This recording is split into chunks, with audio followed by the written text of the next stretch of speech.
add to what Phyllis said about recognizing privilege, doing our best to understand how we have taken in racism, classism, sexism, but to also really try to get a hold as quickly as possible on how that affects our behavior when we are in groups with other people. That our ways of doing things are not necessarily the way to do things.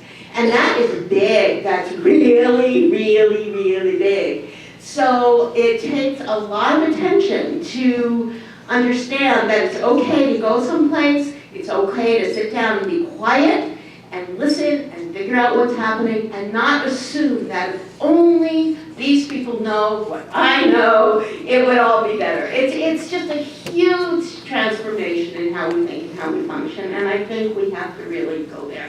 Thank you for that.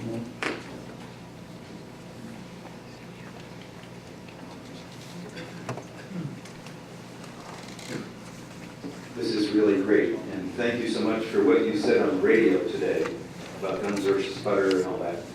To say a little more about the local context with the congressional piece.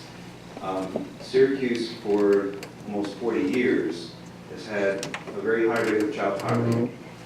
And our congressman was one of the first people to recognize that, give him a little credit.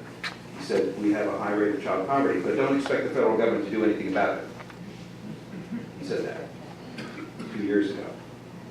And of course, what we had, ever since the Reagan military buildup, way back then, we lost all these manufacturing things. GM, GE, John Deere, all the Carrier, all these companies left.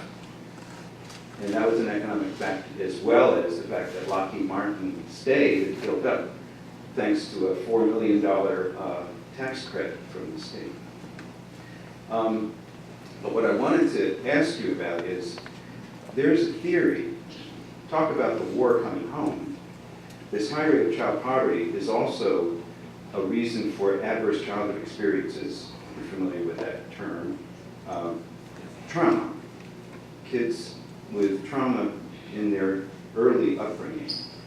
And that's a big cost to our country too, from the war coming home. And there's a theory that unhealed trauma can lead to more violence. Not only with little kids growing up to be violent, but you know what? I have a sense that a lot of the people in that cabinet, the gazillionaires and the generals, have unhealed trauma too. And the difference is they use their power to act their trauma out on other people. Much worse than anything we ever do here. So I wonder what you think about this whole idea of healing trauma where we can work together to make it better, to become a resilient community, and also what we can do to withstand this traumatic stress that keeps coming down on us from these war-making people.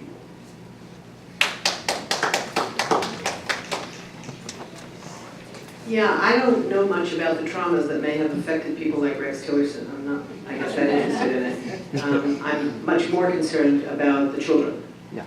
And I think there's a lot that can be done. We have to keep demanding that money go for childhood food and not guns, not weapons. It also comes back to the question of the availability of weapons in this society, the fact that we have 3 times as many guns as we do people, which is not true of any other country in the world, is a big part of the reason why we have so much gunshot violence in this country.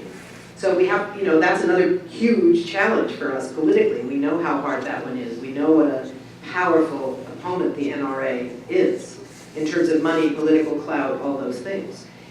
But I think we do have to keep our focus on the most vulnerable. I don't know, I guess I'm not a social worker. I don't know those theories about the trauma of the powerful. I'm not, I guess, that's not anything I've thought about or, frankly, intend to think much about. I don't mean to demean it. I think it's probably an issue. It's just not anything I can wrap my head around. But I do think that we need to deal with consequences. When people are using their power to oppress others, whether it's impoverished children on native reservations or in the cities or rural areas of this country, or whether it's children dying under their bombs in Afghanistan, that's what we fight about, and that's what we fight for, is a life for those children. A life for those children. We were told that the war in Afghanistan was for the children and for the women, and who knew? It turned out that the rating, Afghanistan at the time of the US invasion, when the Taliban had been in power for 6 years, Afghanistan was the lowest of the UN's ratings, both for maternal mortality and child mortality. 15 years of occupation later, it's still the lowest for child mortality, and it's third lowest for maternal mortality, not because Afghanistan is any better, but only because Sierra Leone and Niger sort of collapsed. So they got worse, and Afghanistan stayed the same, relatively. So this is, we have to keep the focus on what does it take to protect children. It means ending wars, it means spending money on education, on pre-K, on all those things that we said that we could use that share of the $568 billion for. That's our job. There's a lot of needy kids, there's a lot of needy adults, people who need jobs, people who need health care. It's an interesting phenomenon. The healthcare issue is going to be, as you say, so crucially important. But the one positive thing we should keep in mind, it's very hard for any politician to take away a right that people have won. It's hard to take away a right people have won. We can't say it never happens. Voter suppression is a very real thing in this country today, despite our fights for voter rights. But there is an enormous fight back, so that's not going to work over time. And we're going to have the same issue with healthcare. Those 20 million people who have had healthcare now for 6 years, they're not going to give it up lightly. As problematic as it may have been, as insufficient as it may have been, the notion of going without is not going to be something that people just say, oh, okay, sorry, I guess I don't deserve it anymore. People know now that healthcare is a right and not a privilege. And that's what we have to keep fighting for.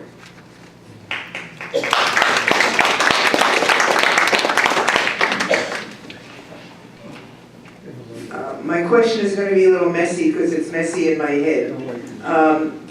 It was very gratifying to hear Elizabeth Warren the other night on television talk about the need for people to be in the streets, and that it was clear that that was being felt and experienced in Washington. My question really has to do with the whole issue of local politics. And in New York State, if not the first, certainly in the top 3 of most corrupt states in terms of our political leadership losing their jobs and going to jail, what happens with this desire to kind of refocus the Democratic Party? What happens to the Greens? What happens to people who see other kinds of alternatives? How do we take over the school boards? How the place where you talk about the welfare of children, so much of people's well-being is really determined at the state and local level.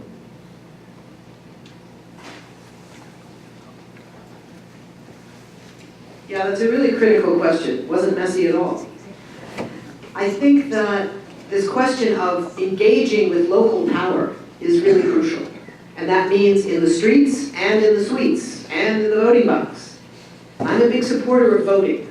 Not because I think our system works so well, but because people have fought and died for the right to vote, and for us to just abandon it is not okay. So that's a general thing. Now, I think there's a huge problem with the party structure in this country. I think probably most of you think so too. The dominance of 2 parties that are not nearly different enough to give people a real choice is a real problem. But it doesn't mean I'm necessarily agreeing. I mean, I think the Greens have done some good stuff. And I think when they start running people for school board and neighborhood committees, that's what's great. I think starting at the top maybe isn't so great. But the local stuff is great. I think that it's fine to have people running as Greens and people running as insurgent Democrats. There is a potential for the Democratic Party to turn to the Elizabeth Warren, Bernie Sanders wing. I don't know exactly what it's going to take to do that. It's not there yet. It's tipping back and forth. the election thing about the DNC between Tom Perez and Keith Ellison was one indication of that. But the first thing Tom Perez did was appoint Keith as his deputy, and the two of them are now going on the road together to some interesting areas, not just heavy Democratic strongholds. So we don't know exactly how that's going to play out, but that's certainly an open question right now. I don't do that kind of politicking. I work for a nonprofit, so we can't support candidates for anything. So that makes it easy. We also can't oppose candidates for anything, which makes it harder. But, you know, I think that work, running people for school board, running for neighborhood council, eventually running for the city council, eventually running for maybe mayor or maybe the state assembly and then maybe the state senate, and then you start talking about Congress 20 years from next Purim. This is a long time process. This isn't something you announce overnight. I'm going to run for president as a Green. Oh, okay, well, who the hell are you? You know, I don't think it works that way. I think you start from the bottom and work up. Our democratic system is badly, badly broken. And the question has to be, how are we going to put it back together? One way we put it back together is to defend voting rights against voter suppression, which is massive across the country, but concentrated in a few key areas, and concentrated particularly against African Americans. And it's about how do we participate in that process. I'll tell you just one quick story. I had the opportunity some months ago to meet a really extraordinary man named Fergie Reed. His full name is William Ferguson Reed. He's a doctor. He was the first African American to be voted into the Virginia state legislature since Reconstruction, right? This was in 1967. He's now 93 years old, sharp as a tack. And I've been with him in a couple of different speaking engagements that he's done in Washington. And he lectures people about the importance of voting, how you can't just protest. You have to engage with political power, and that means at the ballot box, you need to be running for office. Who do you have running that's going to challenge these right-wing Democrats to make the Democratic Party better? Who do you have, you know? And I'm like, I don't do that stuff. I don't know. I don't really know how to do it. And he said, that's not good enough. So I'm learning from him. This is something to keep in our minds, I think. People have fought for this right for a really long time, and we have to keep fighting for it. We have time for one more question from this fellow in the back.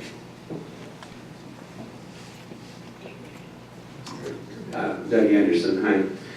Phyllis, at the national level, how do you coach communities like this to engage, and pick up from the local question before, on these issues? And to Brian and to Ursula, how might you coach us with a mayoral election coming up? What strategies can be taken between April and November as we turn over our sanctuary-friendly mayor? I don't even hear a lot of these issues being engaged by any of the candidates right now. So that the national level, what wisdom do you have? And at the local level, what can we do between now and November? You know, this is a great question to end on, because it goes to the question of what do we do? And I think the work at the local level right now, work at local level has always been important. But the work at the local level right now, I think, is the most important component of our work by a long shot, because that's where we're going to have some victories. I'm not sure we're going to have too many victories in Washington very soon. But I think we are going to have victories in city councils and mayoral elections, resolutions that are going to be passed. And it does a number of things that we have to always be keeping in mind. One, education. How do we educate people about how the military budget affects people who live in Syracuse? Now, there's military bases not that far from here, so that's one thing. But for most people, that's not part of their day-to-day life, their day-to-day existence. So how do you talk about that? Well, you talk about where's the money not coming? Why don't we have money for these things? And you talk about how much of our tax money in this city is going wrongly to support these wars. That's number one. So it's about education. At the same time, we need to be putting pressure on local officials. So you can do that through a petition, sit-ins in their office, meeting with them in their office. All of those leading towards some kind of a campaign. Maybe it's a campaign to get a resolution in the city council around, if it's right now, the $54 billion extra for the military budget. If it's 3 weeks from now and the $54 billion is off the agenda and it's now something else. Maybe it's about the military budget as a whole. And we're challenging the military budget itself and our share in it. We can tell you exactly what your share is of that budget. And that means that you, I did lose my train of thought.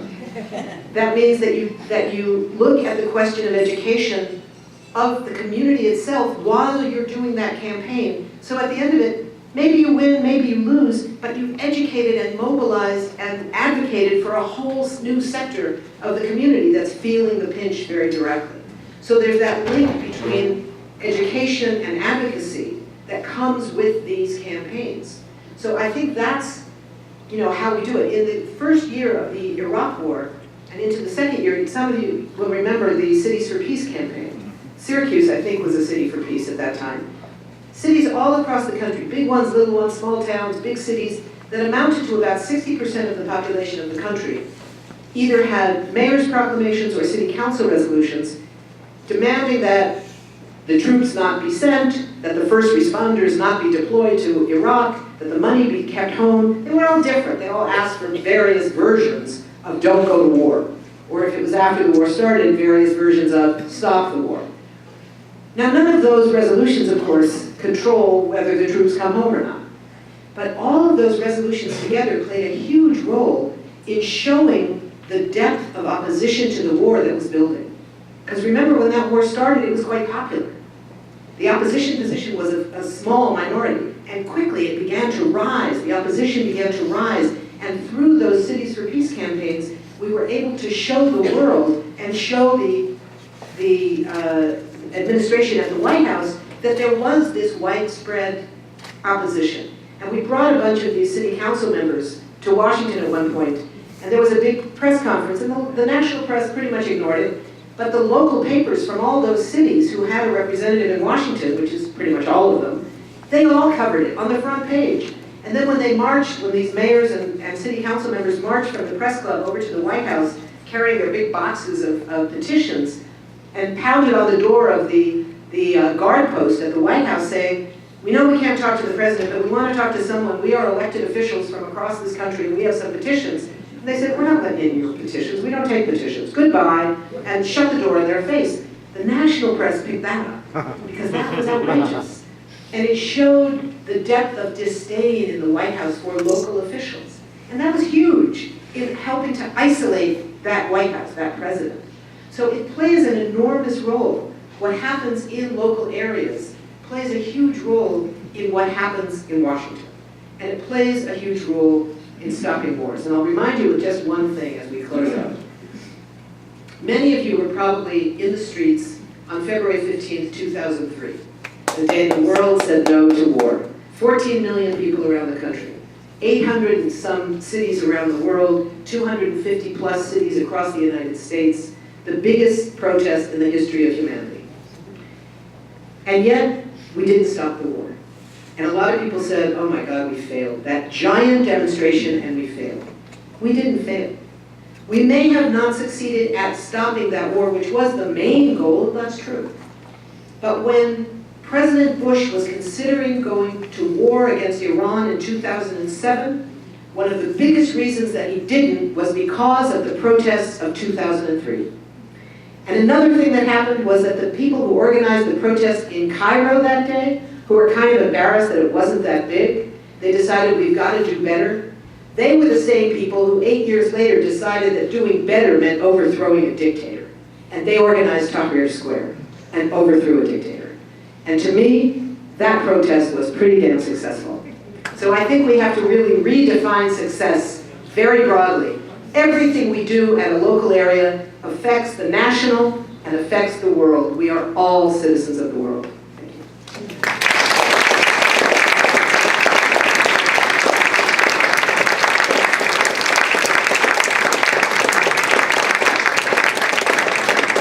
Okay, that was a little weak, a little louder.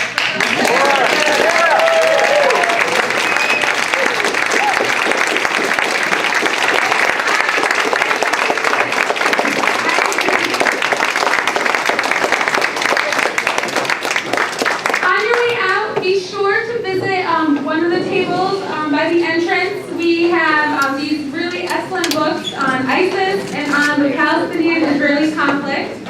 On the way out, only $15 each. Those will be signed books. Now, another thing you can do is, if you haven't already, you can become a member of the Syracuse Peace Council, because one of the only ways that we can stand up to the U.S. war machine is to form strong organizations that can keep working when times are tough. And then don't forget to fill out your pledge cards and let us know if you can help collect petition signatures. We have petitions. We'll be doing phone making from the office and sign making. And I hope to see you in the streets on Friday, May 12th, outside of CATCO's office to say no to $54 billion more for war. Thank you, we'll be seeing you in the streets.